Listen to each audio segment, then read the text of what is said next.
इस कहानी की शुरुआत में हमें प्रेजेंट टाइम से 15 साल पहले का सीन दिखाया जाता है, जहां पर हम दो लड़कियों को देखते हैं जिसमें से एक का नाम आलिया और दूसरी का नाम निकी था। ये दोनों यहाँ पर एक आर्टिफिशियल हार्ट चुराने आए थे, जो कि उन्हें किसी मैक नाम के पर्सन को देना था। अब बहुत से गार्ड को हराकर उन्हें एक कंटेनर में वो आर्टिफिशियल हार्ट मिल ही जाता है, पर जब वो वहाँ से जाने लगते हैं तो एक एजेंट्स की टीम उनका रास्ता रोक लेती है। साथ ही वो दोनों मिलकर भी उस टीम से जीत ही नहीं पा रहे थे, क्योंकि वो एजेंट्स की टीम बहुत स्ट्रांग थी। तो इस पर आलिया निकी को वो हार्ट देकर वहां से जाने को कहती है। साथ ही वो डिसाइड करती है कि जब तक निकी वहां से दूर नहीं चली जाती तब तक वो उस टीम को वहां पर रोके रखेगी। अब इसके बाद सीन प्रेजेंट में आता है, जहां हम एक प्लेन को देखते हैं जो कि साइबेरिया नाम की जगह से बिलोंग करती थी। उस प्लेन में ऑथमैन नाम का एक आदमी था जिसके पीछे कुछ रोबोट्स पड़े थे।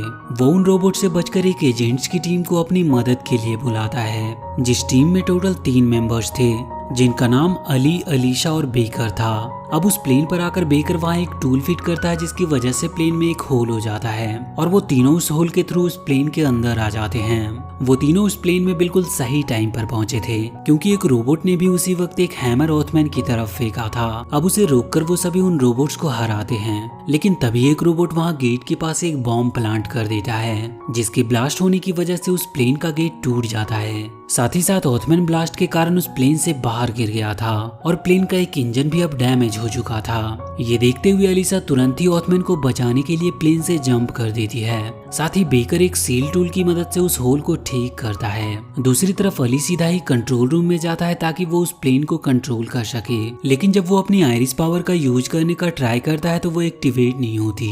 मगर तभी वहाँ पर एक और एजेंट आता है जिसका नाम फिट था। अब अली उसे देखकर थोड़ा शॉक होता है, क्योंकि फिट अपनी आयरिस पावर का बिल्कुल सही से इस्तेमाल कर पा रहा था। साथ ही वहाँ पर एक और एजेंट आ चुका था जिसका नाम बॉबी था। बॉबी ऑथमैन को बचाकर वापस प्लेन में ले आता है और इसी के साथ वो लोग उस मिशन में कामयाब हो चुके थे। इसके बाद अली 2 एजेंट से मिलने के लिए जाता है जिनका नाम डायोंग और गंज था। ये दोनों वही एजेंट थे जिसे हमने कहानी की स्टार्टिंग में देखा था। अली उन दोनों से एजेंट फिट के न्यू आयरिस ग्लासेस के बारे में पूछता है, तो वो दोनों अली को बताते हैं कि ये आयरिस बिल्कुल नया मॉडल का है। साथ ही इसे आयरिश नियो नाम की कंपनी ने बनाया है और अभी तक ये सिर्फ एजेंट बॉबी और एजेंट फिट को ही दिया गया है। साथ ही मॉडर्न होने की वजह से इसमें बहुत सारे नए फीचर्स हैं, लेकिन ये आयरिश नियो बिल्कुल नई कंपनी है, जिसके कारण अभी भी उसकी टेस्टिंग ही चल रही है। वो अली को बताते हैं कि अगर वो इसे यूज करता है तो इससे वो अपने आसपास के सिस्टम्स को, जो कि रोबोट्स में भी इंस्टॉल होते हैं, इन सभी को वो कंट्रोल कर सकता है। लेकिन इसके इतना पावरफुल होने की वजह से जो कोई भी उसे यूज करता है वो अपना माइंड कंट्रोल खो देता है। लेकिन अब डायोंग अली से कहता है कि उसने एक तरीका ढूंढा है जिससे वो इस चीज को रोक सकती है, लेकिन वो दोनों ही अभी अली को ये दे नहीं सकते थे जब तक कि इस चीज की सही से ट्रेनिंग न हो जाए। अब इसके बाद सीन अली के घर पर शिफ्ट होता है,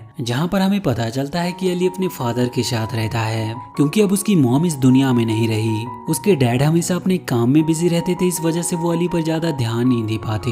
अब एक दिन विक्टर और उसकी मदर अली के घर पर आते हैं, पर विक्टर की मदर को देखकर अली थोड़ा जेलस फील कर रहा था, क्योंकि विक्टर और उसकी मदर का रिलेशन बहुत अच्छा था, जबकि उसके फादर हमेशा अपने बिजनेस में ही बिजी रहते थे। अब उसी दिन शाम को अली अपने घर के बेसमेंट में गया था, तो तभी उसे वहाँ पर एक बॉक्स मिलता है जिसमें उसकी मॉम की बहुत सारी चीजें रखी हुई थी। अब यहाँ पर हमें पता चलता है कि अली की मॉम कोई और नहीं बल्कि आलिया ही है, जिसे हमने कहानी की शुरुआत में आर्टिफिशियल हार्ट चुराते हुए देखा था। अली को उस बॉक्स में एक पेन ड्राइव भी मिलती है, मगर जब वो उसे कनेक्ट करता है तो वो ओपन ही नहीं होती। पर वो ये भी नोटिस करता है कि उस पेन ड्राइव पर एक बर्ड का लोगो बना हुआ था। अब इसके बाद हम देखते हैं कि उसे अपने दोस्त बेकर का फोन आता है। बेकर उससे कहता है कि उसे एक अर्जेंट मिशन के लिए जाना होगा, तो अली उसकी बात मानकर तुरंत ही उसकी बताए गए लोकेशन पर पहुंच जाता है। पर जब वो वहां पहुंचता है तो उसे पता चलता है कि बेकर तो सिर्फ उसे वहां पर अलीशा के साथ खाना खाने बुला रहा था और इसीलिए उसने ये मजाक किया था। पर अलीशा के वहां आने से पहले अली बेकर को वो पेन ड्राइव देता है और उसे पूरी बात बताता है, और फिर कुछ देर में वहाँ पर अलीशा भी आ जाती है। अलीशा वहाँ पर थोड़ा अनकंफर्टेबल फील कर रही थी। इसका रीजन बेकर अली को बताता है कि यहाँ पर जो 3 वेटर काम करते हैं उन्होंने ही बचपन से अलीशा का ख्याल रखा था और इसीलिए उन्हें देखकर वो थोड़ा शर्मा रही है। अब इसके बाद वहाँ पर उन तीनों वेटर की परफॉर्मेंस स्टार्ट होती है और उसी के बीच बेकर, अलीशा और अली तीनों ही उस टेबल से नीचे को गिर जाते हैं। और नीचे पहुंचने पर वो देखते हैं कि अब वो जनरल ड्रामा के हेडक्वार्टर में पहुंच चुके हैं, लेकिन अली यहाँ पर आज फर्स्ट टाइम आया था। वहीं पे हम ऑथमैन को देखते हैं जिनका लुक पूरा ही बदल चुका था। साथ ही यहाँ पर हमें ये भी पता चलता है कि वही इस मोरो एजेंट के फर्स्ट प्रेसिडेंट हैं और उन्होंने ही मोरो एजेंट्स को बनाया था। अब यहाँ पर जनरल रामा उन सभी को एक मिशन देते हैं जिनमें उन्हें अभंग बेयर नाम के एक आदमी को खत्म करना था। दरअसल अभंग बेयर रोबोट का यूज करके कुछ बड़ा करने की कोशिश कर रहा है और उसी ने ऑथमैन के ऊपर प्लेन में अटैक करवाया था। अब मिशन की इन्फॉर्मेशन मिलने के बाद वो सभी वहाँ से चले जाते हैं, लेकिन बेकर वहीं पे रुककर जनरल रामा से कहता है कि आज अचानक अली अपनी मॉम के बारे में पूछ रहा था। अब इसके बाद हम अभंग बेयर को देखते हैं जो कि मैडम को के साथ हथियारों की डीलिंग कर रहा था, लेकिन तभी वहाँ पर एक वेटर के रूप में बेकर आता है और साथ ही वहाँ पर अली और अलीशा भी आ जाते हैं। लेकिन किसी तरह अभंग बेयर वहाँ से भागने में कामयाब रहता है, लेकिन अली फिर भी उसका पीछा करता है। पर तभी वहाँ पर एंट्री होती है निकी की, जो कि अभंग बेयर के वेपन को लेने आई थी। अब अली और निकी के बीच में वहाँ पर फाइट स्टार्ट हो जाती है। तभी अली निकी के इयररिंग्स को देखता है जिसमें सेम वही बर्ड का लोगो बना था जो उसके पेन ड्राइव पर था, लेकिन अब अली का ध्यान भटकने की वजह से वो निकी से हार जाता है। पर तभी वहाँ पर अलीसा भी आ जाती है। अब अली के दोस्तों को वहाँ पर आता देख निकी वहाँ से भागने लगती है, लेकिन इसके बाद अली अपने स्कूटर से निकी का पीछा करते वक्त गिरकर वहीं पर बेहोश हो जाता है और जब उसकी आंख खुलती है तो वो अपने आप को निकी के घर में पाता है। वो वहाँ पर सबसे पहले निकी से उसके इयररिंग्स के बारे में पूछता है, साथ ही वो उसे बताता है कि इसमें वही लोगो है जो उसकी मॉम के पेन ड्राइव में था। और इसके बाद निकी अली को उसकी मॉम के बारे में बताना स्टार्ट करती है। वो बताती है कि उसकी मॉम आलिया ने उसकी बहुत मदद की थी, साथ ही उसने आंट मैक की भी बहुत मदद की थी। इसके बाद वो उसे बताती है कि आलिया ही वो लेडी थी जिसने निकी के लिए आर्टिफिशियल लेग्स बनाए थे। साथ ही फिर उन्होंने मिलकर इथेरियम की चोरी स्टार्ट की। दरअसल इथेरियम एक खास तरह का एलिमेंट है जिसके मिलने के बाद से सभी गरीब लोगों को बिजली और पानी सही से मिलने लगा था। लेकिन फिर आलिया के जाने के बाद ये सब चीजें बहुत ज्यादा मुश्किल हो गई। ये सब सुनकर अली समझ जाता है कि उसकी मॉम सभी गरीबों की मदद के लिए वो इथेरियम की चोरी कर रही थी और अब वो भी ये फैसला कर लेता है कि अब आगे से वो अपनी मॉम के ही नक्शे कदम पर चलेगा। लेकिन निकी उसे वापस बेस पर लौट जाने को कहती है। साथ ही वो उसे एक फोन भी देती है जिससे वो निकी से कांटेक्ट कर सकता था। अब इसके बाद अली वहां से वापस चला आता है जहां पर उसके दोस्त उससे मिलकर कहते हैं कि आखिर तुम कहाँ चले गए थे। अब इसके बाद हमें पता चलता है कि अलीशा ने तभी अभंग बेयर को पकड़ लिया था और अब जनरल रामा अभंग बेयर से उसकी पूरी जानकारी निकलवा रहे थे। लेकिन अभंग बेयर वहाँ कहता है कि वो असली मास्टरमाइंड नहीं है, इन सब के पीछे एक दूसरा आदमी है जिसका नाम वो उन्हें विक्रम बताता है। दरअसल ये विक्रम ऑथमैन के साथ ही काम करता है, लेकिन कोई सबूत नहीं होने के कारण जनरल रामा सभी एजेंट को ये मिशन देते हैं कि उन्हें टावर के अंदर चुपके से जाकर सारी इंफॉर्मेशन बिना किसी को पता लगे बाहर लेकर आना होगा। वो सभी एजेंट अपने मिशन के लिए चले जाते हैं, लेकिन पिछली बार की गलती की वजह से अली को एजेंट फिट ऑर्डर देता है कि तुम अंदर नहीं जाओगे बल्कि फर्स्ट प्लेस पर ही देखभाल करोगे। अब टावर में एंटर करने के बाद सभी लोग वहां पर सर्च करना चालू कर देते हैं, लेकिन सिर्फ अली को ही वो सीक्रेट रूम मिलता है जिसकी उन्हें तलाश थी। वहां पर बहुत सारा इथेरियम रखा हुआ था। ये देखकर अली तुरंत ही निकी को वहां की फोटो भेज देता है और उसे बता देता है कि सारा इथेरियम इसी जगह पर रखा हुआ है। मैसेज पाते ही निकी और उसके आदमी प्लान बना लेते हैं कि उन्हें किस तरह से वो चोरी करनी है।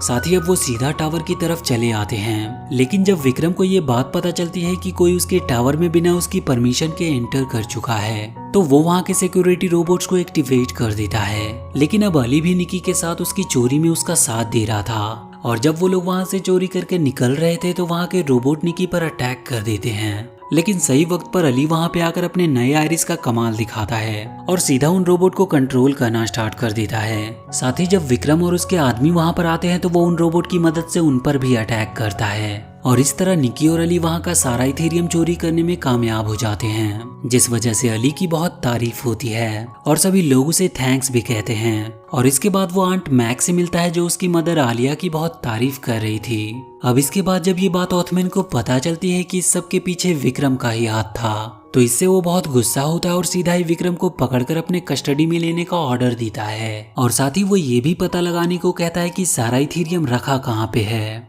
लेकिन अली को तो ये बात पहले ही पता था कि सारा इथेरियम उस जगह पर नहीं मिलने वाला। अब जब वो लोग वहाँ पर पहुँचते हैं तो उन्हें वो सभी कंटेनर खाली मिलते हैं। वैसे अभी तक किसी को भी अली की बात पता नहीं चली थी, लेकिन इसके बाद एक दिन आ ही जाता है जब अलीसा को पता लग जाता है कि सारी चोरी के पीछे अली का ही हाथ था। तो वो अली से एक कैफे में मिलती है और उसे ये सब बताती है। साथ ही वो उसे वो प्रूफ भी दिखाती है जिसमें कि साफ साफ पता चल रहा था कि इन सब के पीछे अली का ही हाथ है। लेकिन अब अली अलीशा से साफ साफ कह देता है कि अब वो सिर्फ एक एजेंट बनकर नहीं रह सकता, और इतना कहकर वो वहाँ से चला जाता है। लेकिन तभी हमें पता चलता है कि वहाँ पर एजेंट बॉबी भी उनके ऊपर नजर रखे हुए था। अब जब अली वहाँ से निकलता है तो उसे ऐसा लगता है कि जैसे कोई उसका पीछा कर रहा हो, और इसीलिए वो एक शॉप में चला आता है जहाँ पर उसे बेकर मिलता है। बेकर अली को बताता है कि मोरो को पहले ही पता चल चुका है कि तुम दुश्मन का साथ दे रहे हो। अब अली वहाँ से निकलने ही वाला था कि तभी वहाँ पर 2 एजेंट आ जाते हैं और वो अली को रोकने की कोशिश करते हैं, पर तभी बेकर उस एजेंट को रोककर अली को वहाँ से भगाने में उसकी मदद करता है। अब अली सीधा निकी को फोन करता है और उससे कहता है कि उसे मदद की जरूरत है, जिस पर निकी उससे कहती है कि उसे उसी की जगह पर आना होगा, तभी वो उसे प्रोटेक्ट कर पाएगी। अब अली जिस मॉल के अंदर होता है उसे वहाँ पर एजेंट बॉबी मिलता है, जिसके साथ उसकी फाइट होने लगती है। लेकिन किसी तरह वो बॉबी को हरा देता है और एक किक मारकर उसके आयरिस को तोड़ देता है। लेकिन जब अली के जाने के बाद वहाँ पर एजेंट फिट आकर बॉबी की हालत देखता है तो वो डिसाइड कर लेता है कि उन्हें किसी भी हालत में अली को अरेस्ट करना ही होगा। इधर अब अली उस जगह पर पहुंच चुका था जहां पर उसे निकी ने आने को कहा था, पर जैसे ही वो उस जगह के अंदर जा ही रहा था कि तभी वहां पर एजेंट फिट आ जाता है और वो अली को मार पीट कर उससे किसी तरह उसका आयरिस छीन लेता है। साथ ही एजेंट फिट अली को मारने ही वाला था, लेकिन तभी वहां पर बेकर और अलीशा आ जाते हैं और आकर वो एजेंट फिट को रोककर उन्हें समझाने लगते हैं। लेकिन इसी बीच अली को टाइम मिल गया था वहां से निकलने का, तो वो सीधा ही निकी के उस जगह के अंदर चला जाता है। साथ ही अब जैसे ही एजेंट फिट, अलीशा और बेकर उस जगह के अंदर जाते हैं तो वहाँ का एग्जिट डोर ही बंद हो जाता है। अब जब एजेंट फिट अपने आयरिस से अली को ढूंढने की कोशिश करते हैं तो उन्हें वहाँ पर अली कहीं दिखता नहीं, और तभी अचानक निकी अपने आदमी को लेकर वहाँ पर आ जाती है। और अब पहले तो वो एजेंट फिट का आयरिस निकाल लेती है और फिर उन्हें मारने लगती है। साथ ही उसके आदमी अलीशा और बेकर पर भी अटैक कर रहे थे। अब अपने दोस्तों को इस तरह पिटते देख अली आगे आकर निकी से रुकने को कहता है, पर निकी उसकी बात नहीं मानती और वो एजेंट फिट को मारती जाती है। अब इस बात से अली को बहुत दुख हो रहा था, तो वो निकी से पूछता है कि आखिर उसने ऐसा क्यों किया, जिस पर निकी उससे कहती है कि वो ये सिर्फ अपने लोगों को बचाने के लिए कर रही है। लेकिन अब इस चीज से अली को बहुत गुस्सा आता है और वो अपना आयरिस वापस लेकर निकी पर ही अटैक करने लगता है, लेकिन उससे पहले निकी ही उस पर अटैक कर देती है। अब इसके बाद जब अली की आंख खुलती है तो वो देखता है कि उसके सारे दोस्तों को निकी ने बंदी बना लिया है। साथ ही इसके बाद निकी वहाँ पर आती है और वो एक सूट पहने हुई थी जो कि पूरी तरह से इथीरियम से बना हुआ था। वो उन्हें बताती है कि इस पूरे सूट को वो खुद ही कंट्रोल कर सकती है, मगर अली को इस बात पर विश्वास नहीं होता और वो पूछता है कि आयरिस तो सिर्फ वही कंट्रोल कर सकता है जिसके लिए उसे बनाया गया हो, तो आखिर निकी उसे कैसे कंट्रोल कर सकती है। तो अब निकी उसे बताती है कि उसकी मदर की बनाई हुई उस पेन ड्राइव की वजह से ही उस आयरिस को वो कंट्रोल कर पा रही है। साथ ही वहाँ पर हमें ये भी पता चलता है कि वो अली की मॉम ही थी जिन्होंने पहली बार आयरिस बनाया था। साथ ही हमें फिर से वही सीन दिखाया जाता है जहाँ पर हमें पता चलता है कि 15 साल पहले अली की मदर आलिया उन सभी एजेंट से हारी नहीं थी, बल्कि उन एजेंट्स ने उनके साथ हाथ मिला लिया था क्योंकि वो बहुत ज्यादा टैलेंटेड थी। लेकिन इस चीज को देखकर निकी को बहुत गुस्सा आया क्योंकि उसे लगा कि आलिया ने उसे धोखा दिया है, और इसीलिए अब वो आलिया से रिवेंज लेने के लिए एक रॉकेट टावर की तरफ चलाने का प्लान बनाती है। लेकिन तभी वहाँ पर आलिया आकर उसे रोक देती है, लेकिन मौका मिलने पर निकी आलिया से वापस उस रॉकेट का कंट्रोल छीन लेती है और उसे सीधे ही उस टावर की तरफ भेज देती है। पर इस सब को देखते हुए आलिया को लगता है कि इससे बहुत सारे बेगुनाह लोगों की जान जा सकती है, इसीलिए अब वो तुरंत ही अपने आयरिस की पूरी पावर का इस्तेमाल करके उस रॉकेट को कंट्रोल करने की कोशिश करती है। लेकिन इतनी ज्यादा पावर यूज करने की वजह से वहीं पर आलिया की डेथ हो जाती है। अब ये सब बातें जानकर सभी लोग बहुत ज्यादा शॉक हो चुके थे। साथ ही सबसे ज्यादा शॉक वहाँ पर अली को हुआ था क्योंकि वो उस लड़की की मदद कर रहा था जिसकी वजह से उसकी मदर की जान गई थी। अब इसके बाद हम देखते हैं कि बाहर विक्रम आ चुका था और निकी भी बाहर जाकर विक्रम से फाइट करने लगती है, और इस तरफ अली बहुत ज्यादा ही निराश लग रहा था क्योंकि उसकी जो हरकतें उसने की थी वो उसे बहुत दुखी कर रही थी। मगर तभी उसे रोता देख अलीशा उसे मोटिवेट करती है और तभी वहाँ पर आंट मैक आती है जो कि उनको वहाँ से छुड़ा देती है, और साथ ही वो अली को उसका आयरिस भी वापस कर देती है। अब इसके बाद अली, अलीशा और बेकर डिसाइड करते हैं कि वो निकी को किसी भी हाल में रोकेंगे, और इसके बाद सीन शिफ्ट होता है स्टेडियम की तरफ जहाँ पर ओथमैन अपने सारे सिटीजन्स को एक स्पीच दे रहा था, और तभी वहाँ पर निकी आती है जो अपने आदमियों और कुछ रोबोट्स के साथ थी, और वो आते के साथ ही उन पर अटैक करने लगती है और उसके सभी रोबोट्स ओथमैन को घेर लेते हैं। और वो उसे शूट करने ही वाले थे, लेकिन सही समय पर अली वहां पर आकर एक बैरियर बना लेता है, जिसकी वजह से ऑथमन उनकी गोलियों से बच जाता है। और फिर वहां पर अली और निकी के बीच में फाइट स्टार्ट हो जाती है, लेकिन तभी वहां पर सभी एजेंट्स भी आ जाते हैं और वो सभी साथ मिलकर निकी से फाइट करने लगते हैं। पर अब निकी ऑथोराइज मोड का इस्तेमाल करती है, जिसकी वजह से वो सभी एजेंट्स के आयरिस को कंट्रोल कर पा रही थी, और आयरिस पहनने के कारण वो सारे एजेंट्स भी निकी के कंट्रोल में होते जा रहे थे। पर फिर अली को गुस्सा आ जाता और वो भी अपने ऑथोराइज मोड को ऑन करता है, और इसके बाद वो सभी एजेंट को एक के बाद एक हराते जा रहा था। पर जब उसकी फाइट निकी से होती है तब वो उससे जीत नहीं पाता। साथ ही वो अनकॉन्शियस होने के कारण आयरिस वर्ल्ड में पहुंच जाता है, और वहीं पे वो अपनी मदर आलिया को देखता है। वो अपनी मदर से कहता है कि वो निकी को नहीं हरा सकता, क्योंकि वो आज भी ऑथोराइज मोड को कंट्रोल नहीं कर पा रहा। लेकिन उसकी मदर उसे बताती है कि वो भी इस मोड को कंट्रोल नहीं कर पाई थी, और ये कोई लक की बात नहीं होती कि जिसका लक अच्छा है वो इसे कंट्रोल कर ले, बल्कि ये सिर्फ कैरेक्टर की कैपेबिलिटी पर डिपेंड करता है। अब इसके बाद अली वापस से नॉर्मल वर्ल्ड में आने को रेडी था। साथ ही इस बार वो बहुत ही कॉन्फिडेंट भी था कि वो इस बार इसे कंट्रोल कर लेगा। लेकिन फिर उसे पता चलता है कि इस मोड के बाद वो अपनी मदर की सभी यादों को भुला देगा, और साथ ही फिर कभी भी वो अपनी मदर से किसी दूसरे डायमेंशन में मिल नहीं पाएगा। पर फिर भी उसकी मदर उसे कन्विंस कर लेती है कि ये दूसरों की प्रोटेक्शन का सवाल है। अब उनकी बात मानकर अली वापस से नॉर्मल वर्ल्ड में आता है। साथ ही इस बार वो अपनी पूरी पावर के साथ आया था, क्योंकि अब वो इस मोड को पूरी तरीके से कंट्रोल कर पा रहा था। और अब उसने सभी एजेंट्स के आयरिस को भी डिस्कनेक्ट कर दिया था, और अब वो अपने ऑथोराइज मोड के साथ ही निकी से फाइट करता है, और निकी को बहुत जल्दी वो हरा भी देता है। हारने के बाद निकी उस सूट को और खुद को मारने का डिसाइड करती है। साथ ही वो उस सूट के सेल्फ डिस्ट्रक्शन बटन को ऑन भी कर देती है, लेकिन वो ऐसा करने में कामयाब नहीं रहती, क्योंकि आलिया पहले ही उससे ये सब पावर छीन चुकी थी। अब इसके बाद हम अली, एलिशा और बेकर को देखते हैं, जो कि अभी डायोंग और गंज को बुलाने उनके पास आए थे। साथ ही अब वो दोनों अली पर थोड़ा गुस्सा होते हैं, क्योंकि उसने बुरे लोगों का साथ दिया था, और अब वो उसे कहते हैं कि अब अली फिर कभी आयरिस का यूज नहीं कर सकता।